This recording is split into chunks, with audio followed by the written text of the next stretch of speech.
Blessed is the man that walks not in the counsel of the ungodly, but his delight is in the law of the Lord. And he shall be like a tree planted by the rivers of water that brings forth his fruit in its season. Psalms 1. Important part is in its season. See, when you walk the way of love, things don't come instantaneously. They come in their season to fruition. So let's be patient and let's continue to walk in the way of love. Let's get into the boxing really quickly. So over the weekend, we had a couple fights. I didn't get to see all of them. I got to see most of this fight, which was David Benavidez versus Ronald Gavril. I thought that Gavril won round 1. Benavidez took rounds 2, 3, and 4. Gavril took 5, 6, and 7. Benavidez took round 8. I didn't get to see 9 and 10, but I saw Benavidez really beat up Gavril in round 11, and Gavril came back and knocked him down in round 12. So basically, I have Gavril 6 rounds to 5. Barring those other 2 rounds, I thought that Gavril should have gotten the nod, but I thought a split decision win for Benavidez, though the scorecards were pretty wide, was not a robbery. He won, I believe it's the WBO title, something like that. So he won the WBO title, and he's a champion now, the youngest champion ever. In short, what I'm saying is, very good boxing match. I enjoyed it. Notice Benavidez is susceptible to body shots, and he doesn't like them. And Gavril worked that most of the fight, broke him down, was able to drop him in the final round, and also come at him hard. You know, Benavidez was the guy kind of walking Gavril down, and they were in the center of the ring most of the time. Good fight over the weekend. What can I say? Younger fighter, so everyone favored Jose Benavidez to just run through Ronald Gavril. That did not happen.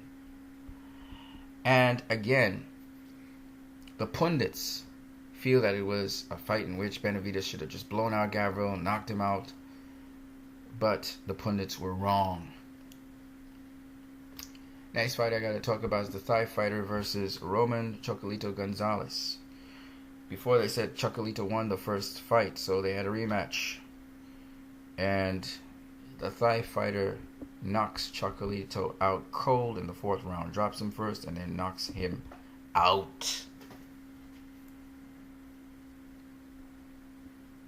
The pundits again were wrong.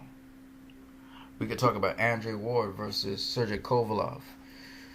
We could talk about some throwback fights like Willie Pep versus Sammy Chandler.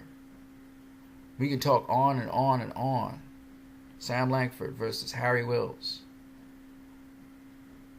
My point being this: the truth always comes out. And we learn how difficult it is to do what Floyd Mayweather did in his career. Yeah, Rocky Marciano got to 50-0. But he didn't do the kind of difficult things that Floyd did in his career. So it just emphasizes that point about the kind of fighter Floyd Mayweather Jr. was. And whether you feel that in the betting lineup he was the favorite or not, you know, Oscar was saying, when did he have 50-50 odds? Well, the question really is this: how people perceived Floyd Mayweather was that he could beat anyone, so the odds were always in his favor because a lot of people bet against him and lost. So the odds were never going to be 50-50 at any time.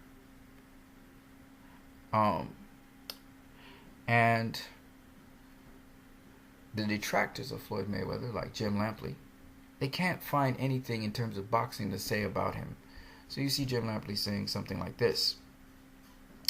Jim Lampley says on Mayweather, maybe he can fight a woman next, throwing a low blow, even though Jim Lampley is also guilty of domestic abuse, as well as Max Kellerman.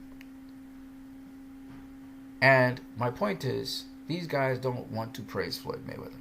They can't. They have to say he's boring. They have to try and put him down. And these guys are the black spots on boxing. You get rid of Jim Lampley, keep Max Kellerman, get rid of Larry Merchant, get rid of these guys. You know, keep Andre Ward, Keep Roy Jones. Even though Andre Ward had a hint of bitterness when he says he's TBE. You know, Andre Ward was kind of very negative towards Floyd, but it's okay. He's a boxer. He's entitled to feel however he wants to feel. You know, same thing with Roy Jones Jr. They box, so they can have their opinions. You know, and if they feel they're better than Floyd Mayweather, they can say that too, because they're boxers. But don't let it be twisted that based on Floyd Mayweather's record and based on his experience, that this guy should be debased by people like Jim Lampley and Larry Merchant, who don't know anything about boxing. They sound really ignorant of boxing. All they want to hear about is knockouts, knockouts, knockouts. Now Jim Lampley's going to get his heart broken again when Canelo beats Golovkin's tail, which will happen. It's also a mismatch fight. People just don't know it yet. But it's all good. So my point anyway is this. That when I looked at the weekend's fights, I haven't talked about all of them, but when I looked at the weekend's fights, it said, never take your opponent for granted. And Roman Gonzalez learned the hard way, as Willie Pep did with Sandy Sadler, that you can't take your opponent for granted. And some opponents, their styles, are just those that beat you. Remember Roman Gonzalez was pound for pound #1 fighter in the world?